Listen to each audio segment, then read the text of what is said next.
Welcome to this episode of Lucid Living with Bree, Learn to Live and Love Awake. I am your host, Bree Walta, and today I'm having a conversation with Athena McCullough, marriage and family therapist. Welcome, Athena. Thank you. How are you? I'm good. It's good to be here. Good. Good, good. I'm so excited for this conversation today because we are focusing on using your voice and initiating conflict, which are two things that historically scare the shit out of women specifically, Yeah. especially if we've never really been taught how to use our voice and or initiate conflict. hmm Yeah. Yeah. I love that point of some of us didn't learn that when we were kids. And so we just figured out how to be in relationship without using our voice. And then that doesn't always go well as an adult. Yeah. And so now we've got to figure it out. And sometimes that can be really clumsy and awkward to do that as an adult. Yeah. Yeah. And thinking back on ourselves in that situation, like just imagining this little child who isn't given the right tools to express themselves or and feels like they have to create all of these maladaptive ways to Mhm. do that and get their needs met and not upset their parents. Like it's so much Yeah. pressure and stress and confusion and like, oh my God, our poor little selves. It's a lot. And kids are brilliant at figuring out how to get their needs met. Yeah. And you think you've got a handle on it, and you think you've figured out your relationships in life. And then it isn't until you grow up and you're like, why isn't this working like it did with my parents? Yeah. Like, why is this causing all sorts of issues now? Because Yeah. it was the solution to the problem, but now it's kind of become the problem. Yep. Yeah. And it's so ingrained. It's like just Yeah, on autopilot of it this is is. how I've always operated in life. Why is this no longer working anymore? Yes, exactly. So let's tell the audience and take them a little bit back to your childhood and share with us what it was like for you to have that absence of being able to learn how to use your voice. Yeah. In my family, there was a lot of conflict and fighting, but people didn't know how to repair. And so our version of repair was things would blow up and get really angry. And then you're kind of sent to your room and like go Mhm. cool off, chill out on your own. So as a kid being sent to the room, you don't know what to do in your room to chill. Like, so you figure something out. I think I got a lot into reading, or we had pets, and so I'd play with our pets. And then you'd come out of your room, and in my family, it was like you just swept it under the rug, and we just Mm. went about our day and pretended like it never happened. And I think I might have had to like do the obligatory "I'm sorry" to my sister kind of a thing, but there wasn't this "I'm sorry for" and how can I make amends, and there wasn't any of this real repair work being done. And so I just learned to stuff all of my feelings about what happened down and turn it off. So I turned off my emotions and I turned off my feelings and I just pretended like I was totally fine. And I've got this, I've got it handled, I'm doing good. And then I just tried really hard not to even do anything that could lead to conflict. Like I wanted to say the right thing and be very performative, do the right thing, look the right way, all of that so that no conflict ever happened. And then I wouldn't have to figure out repair or anything like that afterwards. Um, and that worked really well for me, like talking about kids who figure out how to get their needs met. I figured out that I didn't really need anyone else and I could meet all my own needs. And that worked for a really long time. And so that's how I lived and that's how I operated. And then I grew up and got into relationships and got married, and it wasn't always working so well for my husband and I. But I performed so well that it was easy to like say, oh, it's his issue, his problem, because I kept it all so bottled and tight that I could look really good through all of it. So he started therapy first, and then I started therapy, and I was like, oh yeah, it's me too. Oh no. It's not just him. I'm not as put together and well organized as I think I am. And so started going through therapy, and our therapist was funny and amazing. And he was like, so you don't have any conflict in your relationship? And we're like, no, we never fight. And he's like, well, that's a problem. I'm like, wait, why is that a problem? Because I was always taught that was the goal, was Right. to not Yep. fight and not have any conflict, and that you always love each other and always sacrificial. And I grew up going to a conservative evangelical church, and so that was very much the perspective and language of you self-sacrifice so much. Like there's no limit to that. Yeah. You just keep going and going. And so I thought that was what we were supposed to do. And then turns out I wasn't speaking up. And I was stonewalling in those conversations, which for me looked like just agreeing with him just to end the conversation, not because I actually agreed with him. And I just wanted to stop talking about it, which didn't help because then he thought we were doing well and on the same page. And I had all this resentment built up because I Yeah. wasn't feeling heard. Um, yeah. And so that's, Yeah. yeah, kind Oh of, yeah. The underlying resentment that just keeps simmering. yeah. It's like, yes, on the outside, it's momentarily, solved or fixed or stopped or whatever, but it's like, oh, now I'm pissed off at you because I've acquiesced because I had Mhm. to, because I don't know how to have conflict. And Yeah. yeah, the spiral of resentment is Yeah. real. It is. And yeah. And then I got to a point where I'm like, I don't even recognize myself anymore. Um, like all of the dreams I had, the things I wanted to pursue, I wasn't doing any of those. And I was just kind of waiting around for life to happen. Yeah. Um, and so really had to, and a lot of that was stage of life too. I was a stay-at-home mom, my kids were little, and that hadn't always been my plan. Like I planned to work and have a career. Um, and so really had to do a lot of self-discovery and be like, who am I? Because this wasn't where I thought I would end up. And how do I actually feel about that? And can I name an emotion? Like, can I Yep. actually figure out what emotion I'm feeling in the moment? Um, Another funny thing, my therapist used to call me an appliance. He's like, we just plug you in and you run. And if you do exactly what you need to do, and no one complains because everything gets done and is handled, but there's no connection, there's no depth, there's no Yeah. who is this person sitting in front of me. Um, and that has stuck with me ever since and has been so helpful Yeah. for me to go, yeah, I don't know.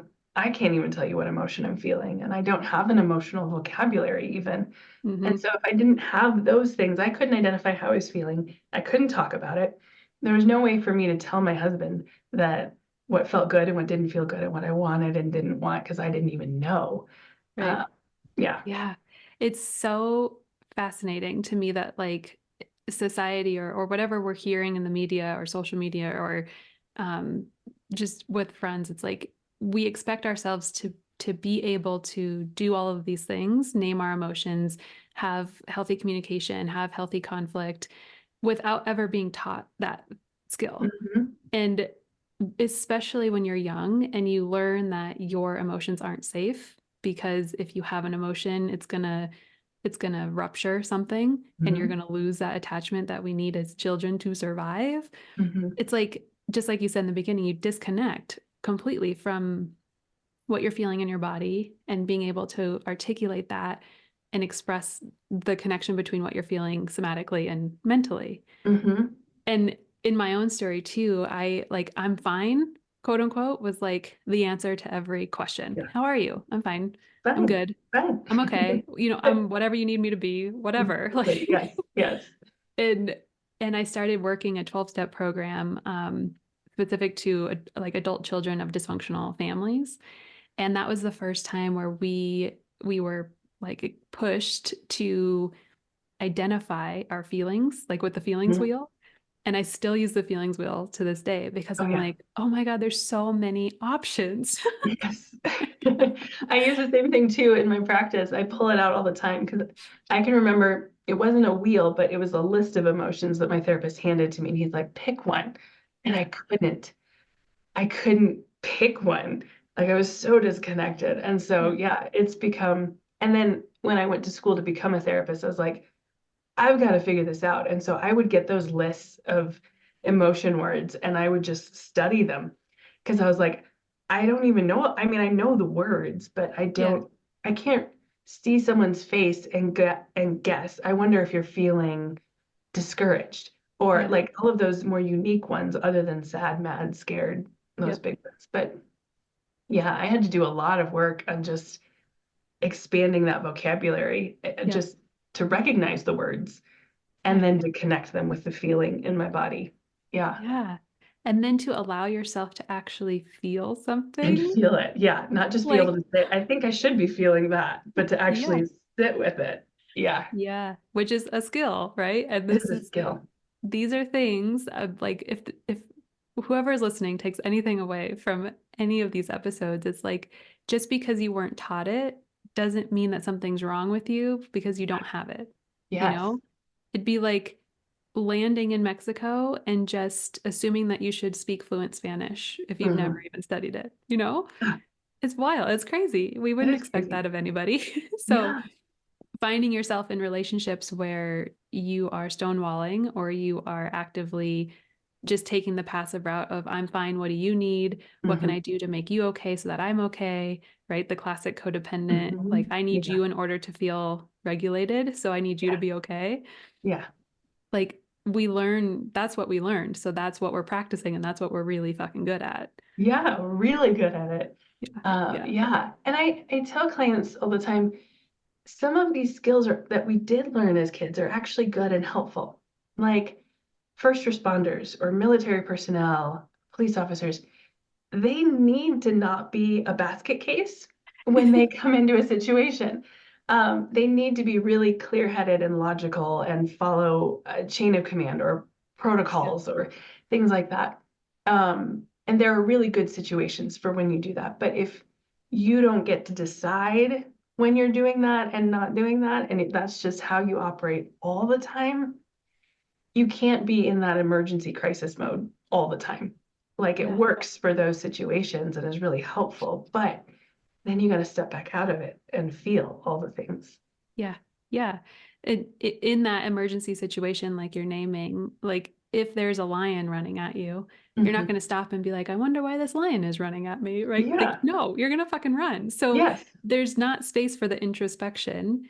And especially people who are trying to do their self-work in therapy or coaching, like if they're never coming out of that heightened nervous system state, it's Hmm. really hard to look inward because the bear is coming or the lion's coming. Yeah. So it's such an important part of turning the external hypervigilance or like making yourself feel safe enough where you can actually Hmm. look inside to be able to name a feeling and then allow yourself to feel the feeling. Yes. I love how you brought up the fight or flight response because actually people who we call them kind of avoidantly attached is the people who can handle it on their own and they don't need a whole lot of other people and I've got it, I'm good, I've stuffed all my emotions down. They're actually more anxious than the people who present as anxious. Their Interesting. heart rates are a little higher. They're like all of those internal things that they're not connected to and they don't notice are actually a little bit worse than the people who might be presenting as more anxious on the outside. When I heard that, I was like, oh, so I thought I was like really, really handling life well, and I got this, but actually my body's freaking out more than my partner who tends to be more anxious than I am. And I Yeah. always look down on that because like he's has to spend all this time managing anxiety and working on things. And I'm like, I got it. I can just turn it off. I'm fine. But inside my body's freaking out. I'm like, oh, okay, that's Yeah. not easy either. Surprise. Yeah, yeah. Yeah, it's interesting how we internalize the need, right? Or the fear Mhm. of connection or the fear of Yeah. disconnection, whether it's outward like the anxious attachment who's like I need you close to know that you're not Hmm. going to leave me, Yeah. or if it's the avoidant that's like I need you farther away so I feel like I'm not losing myself. Like Hmm. it's they express differently, but it's all rooted in this Yeah. fear, this Yeah. anxiety. Yeah. Yeah. It's all in your body still. Just because Yeah. it doesn't show up on the outside doesn't mean it went away. Yeah, Yeah. yeah. I use the tool EFT tapping to help people get more connected into their body and to help use the body to help us process through the emotion that we're feeling and regulate the nervous system all at the same time. Yeah. And I wish I would have learned this tool like back in the beginning stages of my work because I spent a lot of time in the analytical, intellectualizing the problem, understanding the Mhm. problem, like learning about the problem, learning like, or I guess understanding that I felt anxious, but not letting myself really like feel the anxiety and move Mhm. that emotion. But it helps you so tremendously to be able to have that processing place and using your body to be able to do that. Yeah. Yeah, I can remember the first time I was in an argument with my husband because we actually did start arguing and it was good. Um, and I remember the first time that I was, and I remember exactly, I was sitting on the couch and he was standing in the kitchen, and we had identified kind of the cycle that we go through of like what we tend to do when we're feeling big emotions.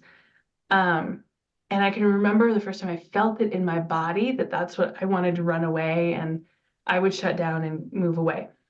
And I could feel it and choose to do something different and choose to stay in it and not just run away because I didn't have to run away. It wasn't so escalated. It was just like when I would normally have started stonewalling, Yeah.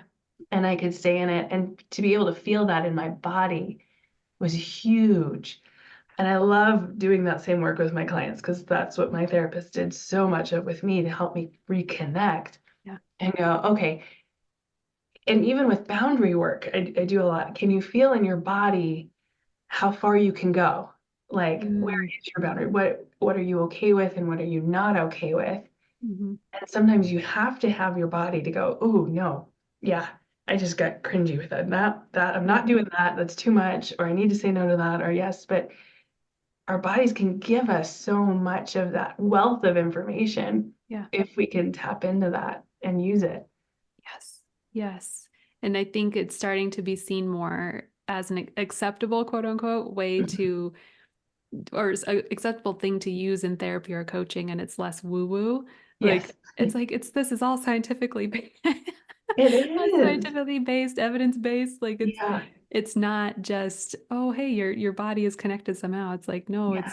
it's connected and it's storing all of your shit for you so that you Hmm. don't have to think about it every day. It's like, oh, we'll just pack that there. Oh, we'll just pack that there. Yeah. Like, And it all stays in there with yeah. you. Yeah, it's so well researched now how much there is this mind-body connection. And if you just stay logical and intellectual all the time, you do disconnect and then you're not used to sitting with it. I hate meditating. Sorry, say that. It's hard for me Yeah. because like I want to be doing, like I learned that being productive and doing was like good.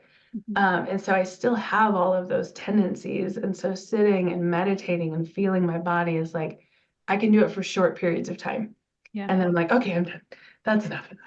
And I need to move on. But I'm getting better and better with Yeah. like being able to sit with it. So it is this practice of like, Mhm. how long can you sit with your body and pay attention to it?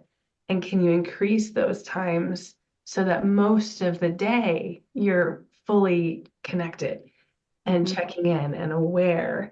And that's a very different experience than just running through life all logic and intellectual. Oh my gosh, like totally embodying the masculine, like I'll do it perfectly. I'll be strong. I'll do it on my own. Like, yeah, All of it. I can also relate to that. Yeah. Um, the doing the thing that feels uncomfortable is how we expand the window of tolerance too, so Hmm. that when other discomfort comes in, we're not immediately running out of the room Yeah. or whatever our re knee-jerk reaction is to the problem. Yeah. That's how we strengthen our ability to stay more present and grounded during these Hmm. inevitable things that come in life. Like Yeah.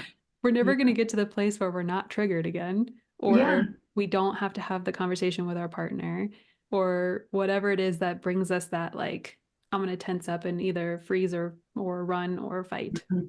Yeah. Yeah. I love talking about that window of tolerance and that, like that example I was giving where the first time in an argument, I could feel that I wanted to run and chose not to. It was really uncomfortable to stay, but I'd done enough therapy and enough work and conversations that I was like, oh, I understand intellectually what's going on here. Hmm. and I'm not going to die. Yeah. Like that urge feels so powerful, but I know I'm not. Like, this is a safe relationship. Yeah. I just don't think any conflict is safe. And Yeah. there wasn't any yelling. It was like we were a little frustrated with each other. And Yeah. that's as hard or as like extreme as it got. Hmm. Um, and it wasn't yelling, it wasn't screaming, it wasn't throwing, like it wasn't even that big. And I still felt like running away. And so I had to just increase my tolerance to be like, no, I'm staying in this. Yeah. And I'm going to refocus and take a breath and figure out what I want to say Hmm. and stay with it for Yeah. a little bit longer. Yeah. Which speaks to the power of your association with conflict when you were young, that Hmm. even something that wasn't unsafe, like literally unsafe to Hmm. a threat to you, Yeah. your physical safety, felt like life or death, Hmm. right? So, and this happens to me too when because I also have a similar wounding around conflict. And when I bring up things, or when my partner John brings up things, it's even helpful for me to name out loud, like, I'm really recognizing my little girl or this part of me like freezing right now. Hmm. And even like naming it out loud, even in the Yeah. conversation. And I know I want to stay in this conversation, but this is what I'm recognizing. I know I'm Hmm. safe. Like, and it takes a partner who also understands and respects you to be Yeah. able to like be that vulnerable. Yeah. Um, Whether you're doing that out loud in the conversation or you just take a moment to pause in the conversation and like we're okay. We're Hmm. okay, because Yeah. if you keep feeding into the same loop of running away, you're still reinforcing the loop of running away. Right. Yeah. So we have to get uncomfortable in order to change the Hmm. pattern. Yeah. I love how two things you mentioned there, the little girl Mhm. and the naming it in the conversation. So when you're naming it in the conversation, it's and this, as a marriage and family therapist, I'm so much more concerned over, we call it process over content. So how you're doing something matters more than the topic Yep. that you're picking. So couples will come in and be like, we got into this huge fight, and I don't even remember what we were fighting about, but it got really bad and escalated. And I'm like, yeah, because how you did it was more important than the actual topic or whether someone was right or wrong in that. And so if you can interrupt the conflict and name the process, go, hey, my little girl is having some big feelings right now and is coming up and is really demanding that I go do something. Yeah. And I'm going to take a minute. And this is what I wanted to touch on with the little girl is I'm going to be the parent to this little Mhm. girl and go, hey, this is safe. Yeah. We got this. Yep. It's okay. Give me a hug. I got this. Yep. We're going to be okay. And here's how we're going to be okay in Yeah. this. And so you can reparent those little younger parts of yourself that are getting stuck.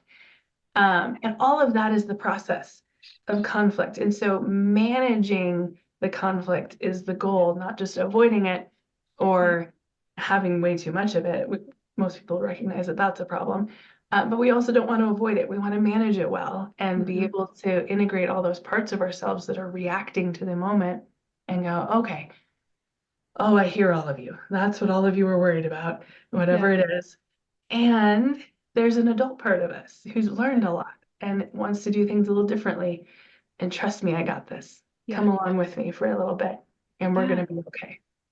And yeah, meeting yourself with so much compassion for that little girl Hmm. who experienced something really scary when there was conflict, Hmm. And right? didn't It's know like, what to do with it. And so yeah, they got kind of stuck there yep, yep, in that, oh, this is really scary. And I don't know yeah, what to do. And no grown up is telling me what to do with this. And they're just kind of frozen right there. yeah, yeah, because in a lot of my clients and with myself too, in the beginning of my healing, whenever I felt that like my reaction wasn't matching the situation, I was like way too afraid of the conflict that was not something that I should quote unquote be afraid of. Hmm. I would get really judgmental around myself and be like, oh, like, what is wrong with you? Why can't you have this conversation? Why? Like, why? What's wrong with you? Blah, blah, blah. Like, just further emphasizing that her fear isn't valid, Yeah. which is what she learned and has been emphasized and reiterated Hmm. subconsciously for the length of your lifetime. Like, Ah, when those fears really were valid. Yes. They were there. There was a little kid who was in a situation that was over her head and Yeah. she didn't know what to do with it. And so, yeah, you're going to be scared. Even if an adult in that situation might not feel scared. Yeah. But she didn't know what to do with that or how to handle it. And I love going back with all my clients and myself included and throughout life and going, oh, that younger part of you, that Hmm. younger version, that 16-year-old, that 20-year-old who said this stupid thing. I'm like, of course they said something silly or stupid. They didn't know any better. You Yeah. hadn't learned everything you've learned up until this point in your life. And Hmm. yeah, that having that compassion allows you to grow Yeah. and change Yeah. instead of stay stuck because you're so critical of yourself and judgmental and mean. Yeah. We like trauma is at the basis, like how we're interpreting a situation, Yeah. right? Yeah. So if we can go back into that situation and interpret it differently because we feel safe and held now, Mhm. whether or not we got that or we didn't get that in the moment, if it's a traumatic something, Yeah. that helps us make understanding of it differently and Mhm. therefore like release that the frozen lock. Mhm. Yeah. And you may still always feel that initial react because it's so ingrained. Yeah. It's been there for so long, but it won't necessarily cause you to react as quickly the same way Yep. or as powerfully. Yeah. And so it can always be like, oh yeah, and it does, and then it fades over time and Hmm. becomes less and less and less. And the more you practice doing things a different way, oftentimes we talk about like the rut in the dirt road. Like you've driven over that road so many times, there's this really deep rut. Yeah. And then getting your tire up out of that rut, even if it's just moving it like 6 inches over, is really hard sometimes because it wants to keep slipping back down into that rut, let Yeah. alone making a hard right turn and creating a whole new rut somewhere different. Yeah. That's a whole different thing. Yeah. Yeah. The consciousness around it is so important because when we are awake to these patterns of ours or these wounds of ours, then we can be conscious enough to learn the tool we need to shift it and Yeah. therefore then use the tool and keep practicing using the tool. But if Mhm. you don't ever take the time to understand what's happening in the subconscious and what's running as your programming, like then you can't change anything because you don't understand what's happening. Yeah. Yeah. When you're so critical of yourself, Yeah. it's really hard to be curious. Yeah. And so if you're constantly judging yourself and criticizing and being mean to yourself for all of these things that aren't perfect, Yeah. then it's really hard for you to get curious enough to know when and how to do something different. Yeah. Yes. Yes. Yes. And it's so important to have the skill, especially to be in a healthy relationship, because while we can't control what feeling emerges from our thought or from the wounding or from whatever, we can get more skilled at learning how to react to the feeling. Mhm. So Mhm. it is my responsibility to be able to react to my feelings appropriately so that I'm not projecting onto my partner or stonewalling or gaslighting or manipulating or whatever to avoid the conflict and to be Yeah. able to have that healthy, like Mhm. I don't even like necessarily using the word conflict, like it's having a conversation around something that we're in disagreement about, Yeah. right? Yeah. Conflict often sounds like too big of a word Yeah. for those of us who like avoiding it. Yeah. Um, but yeah, we don't want to come near to even the word. Um, Sometimes I talk about it with people as like I want to get their conflict down to a level where it feels like stepping on someone's toe. So Hmm. if you step on someone's toe and they experience some pain because you just stepped on their toe, and then you go, "Oh my gosh, I'm so sorry. Are you okay?" And they're like, "Yeah, yeah, I'm fine." Even if their toe still hurts a little bit, like it usually that's how the conversation goes. And I want conflict to be like that.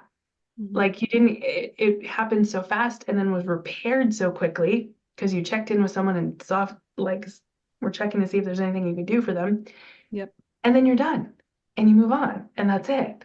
Yeah. And it doesn't have to be this days long thing No. or weeks or something. It can be so fast if Yeah. you can be willing to bring it up and with that distress tolerance, bring up something and stay with it long enough to get it resolved while managing all your own reactions.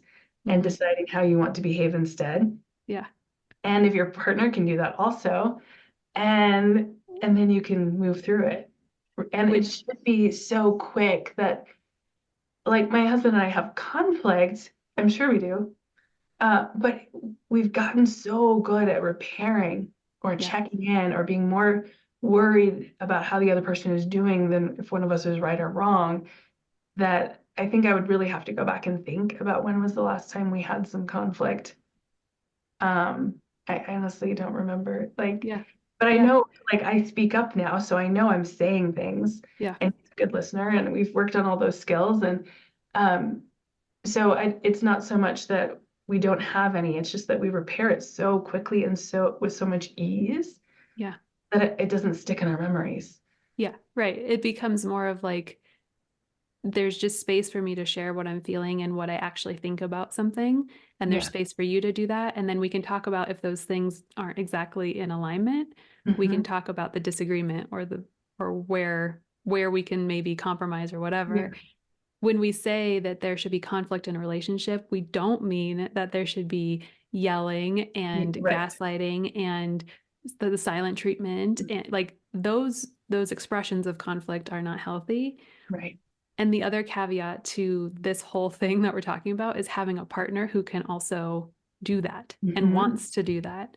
Hmm. Because a lot of the women listening to this podcast are in relationships with men who are not interested in healthy communication and would prefer to make it all the woman's fault or to continue to yell and do the silent treatment or whatever they've been doing because they don't care. And you can only take the relationship so far in how Yeah. you're communicating and how you're bringing something to the table. And so if you're in that experience of like I'm trying to bring my needs and my thoughts to this person and they keep telling me that I'm stupid or I'm too emotional or I'm too needy or it doesn't matter what I think. Hmm. That is a really hard. It's like you butting up against a brick wall over and over again. Yeah. That's one of those huge red flags that that person isn't ready to be in an intimate relationship. If they can't respond and listen. Now we're not all perfect, and so there are times when you go. I'm a couples therapist, marriage therapist. That's what I do. Yeah. You go to a therapist and you learn some new skills, and you're both working on it. And you make mistakes along the way, and you stumble, and then you get back up and you keep trying. When there's that absolute resistance Mm-hmm. to trying therapy or a coach or someone who can give them some more advice and see it from the outside, and it's all one person's fault all the time, Yeah. that's a huge, like, that person can't be in an intimate relationship. Yeah. They have to go do a lot of their own work. They're not ready for this level of a commitment and engagement, and they Yeah. need to not be in a No. relationship. And if they have no desire to be introspective, to Hmm. understand why they are reacting the way they're reacting, then it's never going to shift It's not. Yeah. because that's where the change comes from is from you being introspective and then Mhm. meeting yourself with compassion and then learning the skills and then communicating and taking accountability. Like Mhm. it takes so much maturity for a person to be able to have healthy conflict, healthy Mhm. communication. And so if that's not something that they are going to invest time and effort into, Mhm. like let's reassess where you are and the type of relationship that you want to sign up for long term. Yeah. Yeah. It's huge. You see it a lot with personality disorders. And it's those like really extreme attachment wounds that make it almost impossible to be in a relationship, because being in a relationship requires that you be vulnerable and introspective and being willing to look at yourself and your own mistakes and go, okay, what is my part in this problem? And it doesn't happen when they've had to learn to be so perfect, so closed off, so protected for so long. That's not safe. And so they have to do that work and learn to open back up. And some aren't willing to do that at all. And it's really sad. Um, and so I have compassion on the other partner. You tend to work with the women who are coming out of these relationships with that partner. I also have a lot of compassion on that partner, because to get to that level Mhm. of not being able to be introspective takes going through a lot usually. Yeah. And it's such a sad result Hmm. that they are going to be so lonely and disconnected from people, most of them for the rest of their lives. Like, this isn't Yeah. always, most of the time, it's something that they don't really, if they're not introspective, therapy doesn't work as well. Yeah. Um, and it's so much harder. And so sometimes it helps to have that compassion on the other person to be able to set that boundary with them of going, I'm not just cutting you off because you've harmed me so much. I'm cutting you off. And I'm really sad that you Yeah. have to be disconnected from people because you're not capable of Yeah. doing this. Yeah. And I need to protect myself and remove myself from this relationship because it's so harmful. And it is a really sad thing. Yeah. I had a woman that I talked to recently who described it as a compassion prison, where she's Mm-hmm. like, I feel so bad for him. Like I can see how traumatized he is Mm-hmm. and how he's so unable to allow anyone in or have a real conversation around taking accountability. She's like, I Mm-hmm. see it. And I know that if he would just do the work, like he could get over it. He could be the person that I know he can be. And she's like very stuck in this. I Mm-hmm. feel for him so deeply. Yeah. And it's like, yes, we can have compassion and still set the boundary and Mm-hmm. still, it's like compassion without justification. Yeah. Just because you're choosing to not change and heal doesn't mean that I have to feel the result of that. Yeah. Yeah. Yeah. You can still set that boundary while having compassion. Like, I meet with a lot of clients and I can't take them all home with me. I can't make all the changes in their lives for them. Hmm. And sometimes that's really sad. And I Yeah. have to go, I really wish, like, you're so close. Yeah. If you knew, like, it would just take this little bit and then you could experience all of this amazingness. Yeah. And I have to let them lead their lives. This is Hmm. their choice. I have to respect their autonomy to make their own decisions, Yeah. and go, you have to live this life and you have to make the changes. And I can show you how to do that. I can Yeah. teach you how to do that, but you're the one who has to put in the work. And I can't take all of that home with me when my Hmm. clients decide not to do that. I Hmm. have to let them go and go, okay, that is the path you have chosen. I wish you the best. Yeah. I let them go. Yeah. Um, and then I can move on to my next client and my life, and I can surround my personal life with people who are able to be introspective. Hmm. And we're all at different points on our ability level there. And but Yeah. there's that trajectory of I want to learn more. I want to Yeah. be able to see myself and improve and all of that. Yeah. But yeah, if I took all of those clients home with me who weren't doing the work and really investing, I would be a mess. Like, I Yeah. couldn't carry all of that, and Yeah. I can't do it for them. Right. Yeah, and pausing your life, like in terms of a relationship, if you're pausing your life waiting for them to Mhm. be ready to, commit to marriage or being ready to be a father or just being able to have a conversation without it turning into a fight, right? Yeah. You're pausing, meaning you're still in this relationship even though time is passing, right? It's like Mhm. you are in a lot of ways hindering your growth because you're like trying to pull up this Mhm. 250-pound thing behind you, and it's like you can't go very far when you're dragging someone else with Yeah. you. And that's a hard line for people to figure out. Where when is enough enough? Yeah. And how far do Yeah. how much patience do you have Yeah. with someone who's really struggling? Yeah. Um, and then when do you call it? And when do you decide, like, this is it? Yeah. So many people struggle with that, and there's not a clear black and white answer to it. Yeah. Um, and so some of my clients, I give these generalities of, like, listen, it needs to be long enough that you're seeing attempts being made, Yep. in a direction. And in the meantime, you're going to stay in your lane and keep working on yourself and keep doing what you need to do.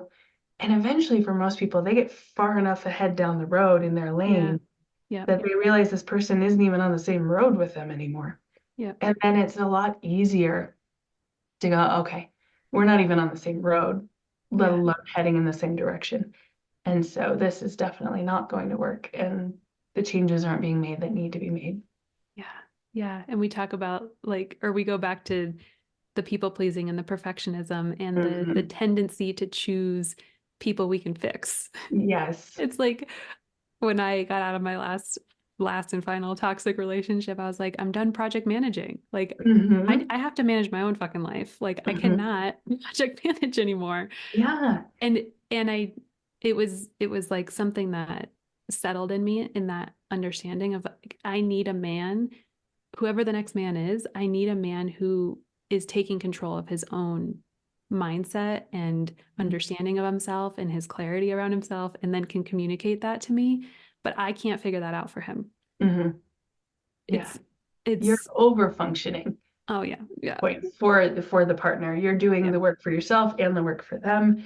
And you have to doesn't step work. back and go, I have to do my own work Yeah, and I can lean into you, in yeah, towards you, but you've got to lean in towards me and do your own work as well. yeah, And that's what, like for my husband and I, that's what ended up, we're still together and we worked on a yeah, lot of things, but we were both willing to do that work and figure that out yeah. for ourselves. And we both had to do a lot of work. Um, and it took years for us Mhm. to like do it, but like we had a lot to learn and catch up on. And Yeah, it took a while to do all of that. And we're still learning yeah, and still growing. And we're both therapists, so it's that helps. We have all this extra training and resources, and yeah, we kind of do it all day long, and we yeah, practice it with our clients too, and get really yeah. good at these skills. So that helps too. Yeah. It's less of needing to be perfect Mhm. in how you do everything in the relationship and more of like, oh, can we stumble and like try to find our footing together? Like, Yeah, I don't yeah, want to be the one on the pedestal and I don't want to be the one that you think is not gonna ever make it. yeah, We got to be yeah. on the same level here.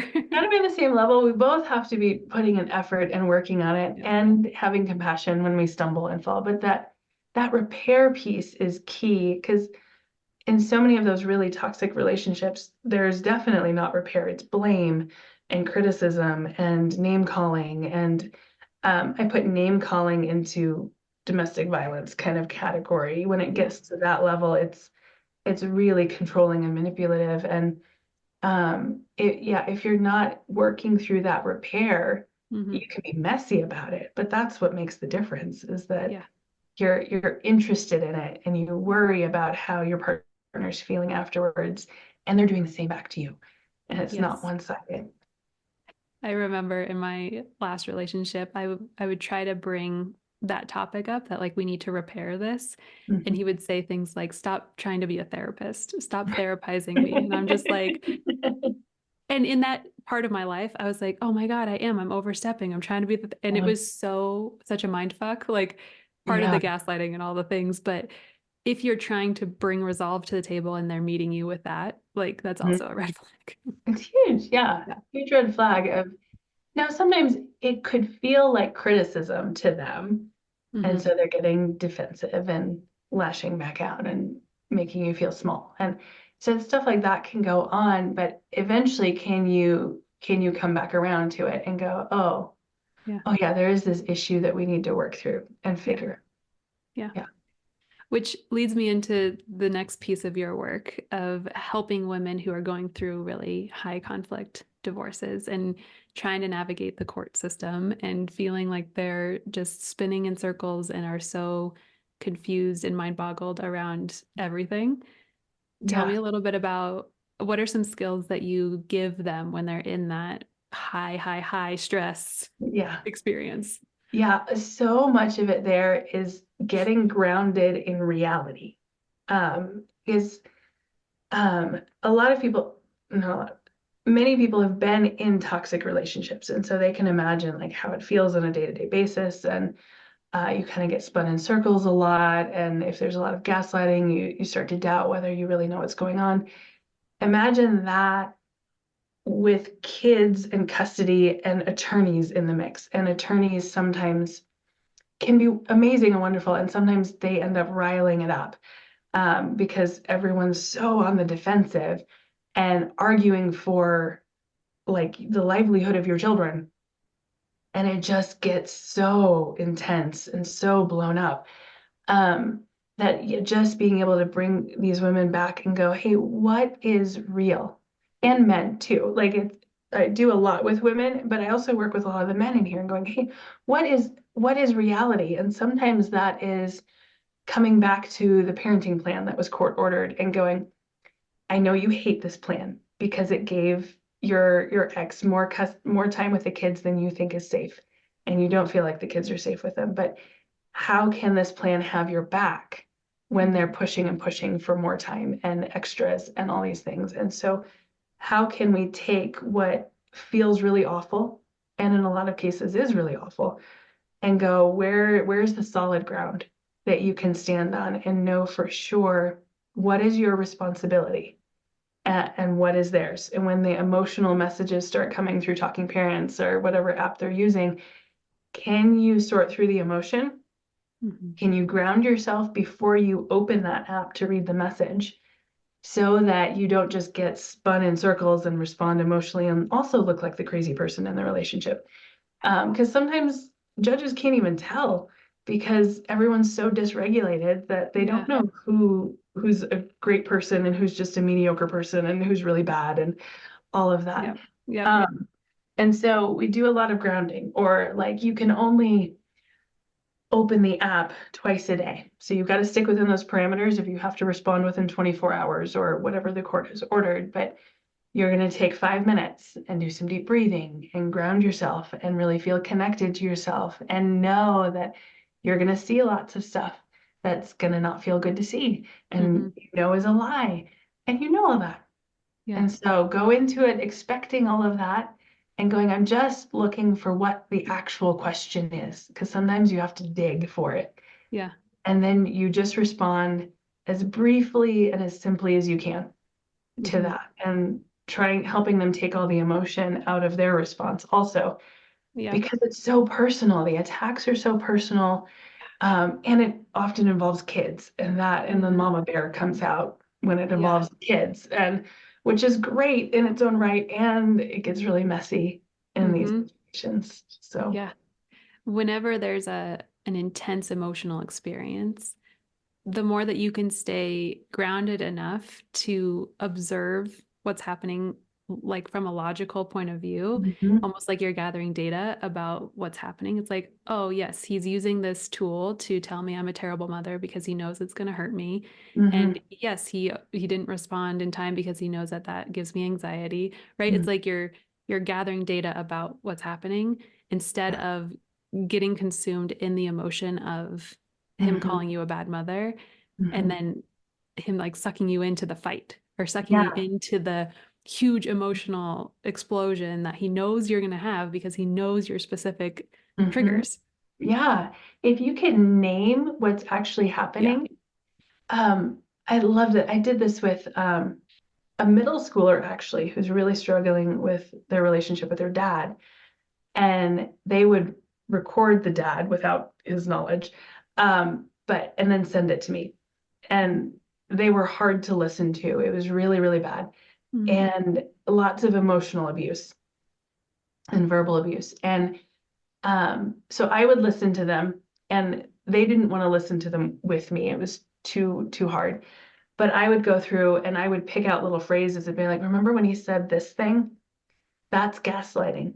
Mm-hmm. Remember when he said this? That's a lie because Mm-hmm. I know that's not true about you. And then, but we would break it down to where I could name what's going on. So the next time it happened, Yeah. and over the course of time, they could tolerate those lectures and events and just go, yep, that's that, and that's that, and that's that. Okay, it'll be over. It usually lasts about a half hour, so it'll be over Yeah. soon. And Yep. they could get through it. Yeah. And so the same thing, like kids can learn this, grown-ups Mm-hmm. can learn this. If you can sit down and go, they're calling me a bad mom because that gets a reaction. And that Yep. makes me look like a crazy mom when I respond and back in all caps. Yeah. Um, Yeah. and so, or they're saying this thing that totally isn't true, and it's not my job to correct that Mm-hmm. because that's not what this forum is for. This forum is for informing me what's going on with the kids and asking really specific questions and just responding to that. And that's it. And they're never gonna hear you anyway. Anyway, Like it doesn't matter. It is not going to change it. Yeah. half of my probably more than half of my work with clients is helping them understand that them trying to get their point across to the ex or the boyfriend they're trying to leave or husband, right? The partner, them Mm-hmm. trying to get their point across or them trying to get this understanding from the partner of how much the partner's hurting them and the damage that they're causing. And they want to know why the Mm-hmm. partner's doing the thing. And then they want the partner to be able to take accountability. Yeah. And they want to be heard and seen in the effect of what's happening. And I'm like, the way you're going to win, quote unquote, the way you're going to get relief is Mm-hmm. by not engaging Yeah. because there's nothing you can say where he's finally going to be like, "Oh, I've hurt you so bad." Yeah. Unless it's a way to like manipulate you again, but Yeah. it's not going to come from a genuine place, Right. right? We All of those, want that. yeah, all of those things are good Hmm. to want from a relationship. Those are the Yeah. appropriate things that you should be Yeah. wanting from a partner. Yeah. This person isn't capable Yeah. of doing that and Yep. isn't going to give that to you. I hear Yep. this a lot from people who a lot of abuse, severe abuse, like sexual abuse or rape or things like that, is that they want to go into court and say it, and then their dream is to have the person get it, Yeah. get the harm that they've done, and they're Yeah. not. They're not Yeah. going to get that in the courtroom. I mean, hopefully there will be justice and other people will stay safe from this person, but that like you're not going to get that emotional repair from that person. No. No. That was one of the profound things that my therapist helped me see during my healing, where I just like couldn't let go of that. Like I wanted justice. Mhm. I wanted him to know how fucking horrific he was and he was acting and what he was doing and how painful it was. Mhm. And through this specific instance, I believe that he really enjoyed that. Mhm. And Yeah. so there was never going to be a moment where he was Mhm. like, I'm an asshole. I'm so Yeah. sorry. And I had to do a lot of grieving around that because Yeah. if you accept that you're never going to get it, like that opens up a whole nother can of worms of like, Yeah. how do I let that go? How do I grieve that part of me who stayed in that relationship with a person who's incapable of Mhm. apologizing and meaning it? Yeah. I it's a it's a good example in that it works, but it's also a hard example to hear. Yeah. I give this example for people as even in abusive relationships, everyone has a part of the problem. Mhm. And for a lot of times it's the victim continuing to stay, Yeah. and that is their part. And so realizing that that is your responsibility Mhm. is to keep yourself safe and protect yourself and to remove yourself from that sometimes helps to know that, yeah, you're not going to get satisfaction or justice from that person. It's not going to happen. No. And continuing to try is your part of the problem. You Mhm. have to remove yourself from that so that you can heal, so that you can move forward. And then that grief does come up of what have I done? I remember feeling that when I finally realized how much I had lost my voice. It wasn't nearly as extreme as some of the examples that come up, but it was enough that I was like, what? Like I was mad and pissed and sad and like shocked all at the same Yep. time. And I was like, I cannot believe I am a very strong, independent person. And I'm like, I can't believe I let myself slide into that and that Mhm. I became that. And Yeah. yeah, that's not who I want to be. That's not who I was 10 years ago, even. Yeah. Like, what happened? And to go, okay, my part of that is to figure out myself and stand up for myself. And sometimes standing up is leaving, sometimes it's just going to therapy and working on it. And hopefully your partner can work on it too. But it is like that moment when you can get it and you go, okay, I Yeah. finally get it.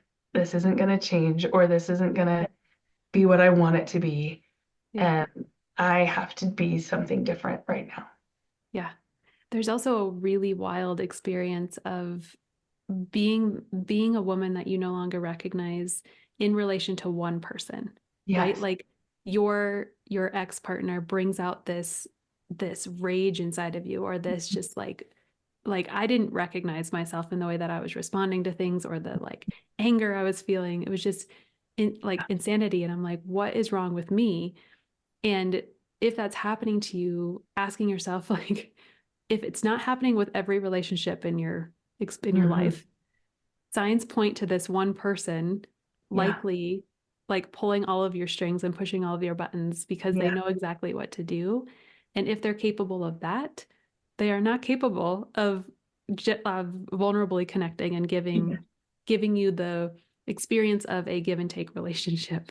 And that's where you can pay attention to your body and Yeah. tune into that. Because if that's the only place your body is having this reaction, your body's trying to get your attention and going, something is very wrong here. Yeah. Like you have these skills in other places. Now, some Hmm. people do struggle in general in intimate relationships Hmm. versus friendships or other kinds of relationships. So sometimes there's something else going on there also. But if it's Hmm. one person, that's a whole nother flag to pay attention to. Yep. And to feel your body going, Yeah. I get so reactive and so angry and so upset with this person. Yeah. Listen to your body. Hmm. Hmm. Yeah. And coming to that, just the acceptance of I'm never going to get the apology. I'm never going to get the thing that I want.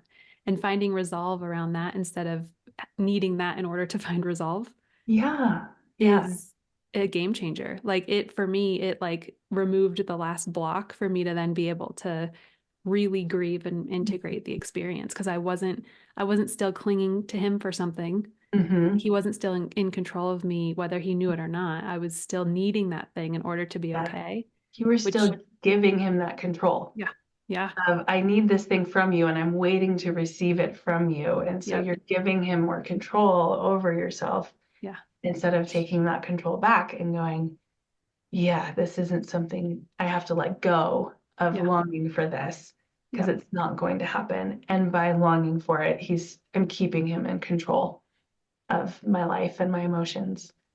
yeah. Yeah. Another real shitty moment of like, I Yeah. need to take accountability for this. Yeah. And that's such a hard thing when you've been Yeah, through so much yeah, and you feel so worn out and broken and worn down. And then you go, oh, that's mine too. yep, Like, oh, yeah, it is. It's such a hard moment. yeah. It's so nuanced and layered. And like, that's why I work with women either individually or in groups for this, Mhm. because it's like trying to navigate it on your own is so confusing. And Hard. there's so much judgment that comes in so easily. And like, Yeah. it's just a mind fuck. It is a total It is mind a fuck. total mind fuck. It really is. Yeah.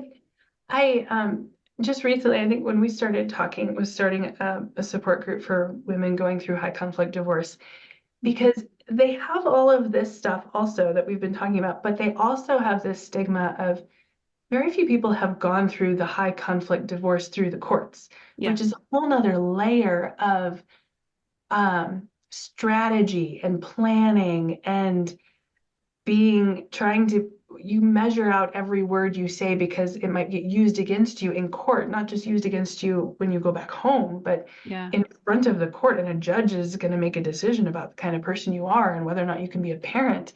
Yeah. And and you don't often know people who are going through the same thing. Hmm. And because there's plenty of them, but you don't often cross paths with all of them. And so there's this stigma. No one else knows how incredibly stressful it is to have a relationship like that and go through the court process. Yeah. And the financial strain that causes and brings, like it is incredibly expensive. Yeah. And often parents will lose custody of their kids because they just can't afford to keep the attorney anymore. And Yeah. it's not because they're the bad parent, even. Sometimes the bad parent gets the kids because there's no more money left. And that's a Yeah. whole other stress and strain while you're trying to figure out how to find yourself again in this from coming out of this relationship and how to be a reasonable parent again and find your voice as a parent with your kids. Some Yeah. people have to relearn how to set consequences and discipline because they weren't allowed to in the relationship. Yeah. So it's a whole nother, yeah, it's messy and there's a whole Yeah. lot of it. And it's hard. And I love working with people who are trying to figure this out because I Yeah. don't want to go through that alone. No, No one should have to. no, no. And thank you for the important work that you do because yeah, the isolation on top of all of it is the killer, right? It's like we as humans are not meant to be isolated. Mhm. We can't Yeah, survive. yeah. And that can be So sometimes part of the abuse that's been yeah, going on is that yeah, isolation piece yeah, that keeps you going, oh, it must just be me because no one else is going through this, or like yeah, I'm always the problem. yeah, So yeah, yeah. Ugh, oh my God, we could keep talking forever. we could forever and um, I ever. like to end these by pulling an oracle card, if you Okay, don't mind helping me do so. sure. So if I can just have you close your eyes and just breathe into the deck and just in your mind's eye, just think about the audience and maybe what message is most appropriate for them today. And then whenever it feels good for me to stop shuffling, just tell me when to stop.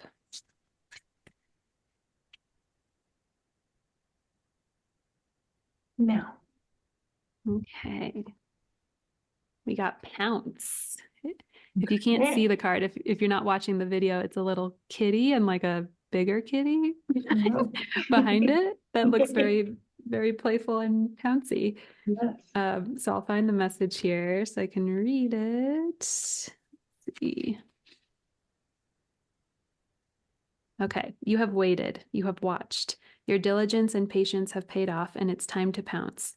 Pounce is here to let you know that now is the time for focused action, to jump into, to jump onto, to jump out of. No need to continue to observe.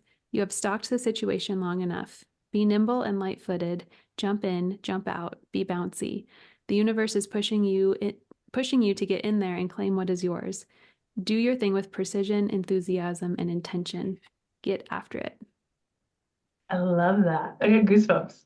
Yeah. But Yeah. yes, I love it, which is so funny because if you people are watching the video, but I have Oh, yeah. two cats right back here behind me. So it's Amazing. very appropriate.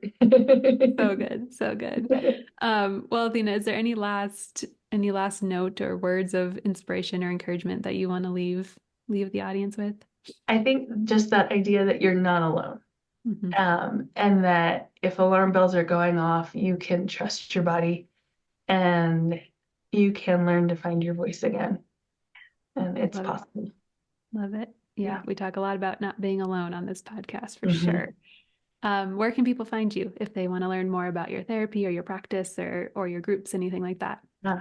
Uh, so my group practice is McCullough Family Therapy, and you can find us online at mcculloughfamilytherapy.com. You can feel free to email me at athena@mcculloughfamilytherapy.com. And we're on social media and all around, and all that's on our website. Feel free to book appointments or anything on the website. It's all the information should be right there. Beautiful. And I'll make sure to link to it all in the show notes here as well. And for those of you who are listening, if this episode resonated, please share with a friend who you know it will resonate with as well.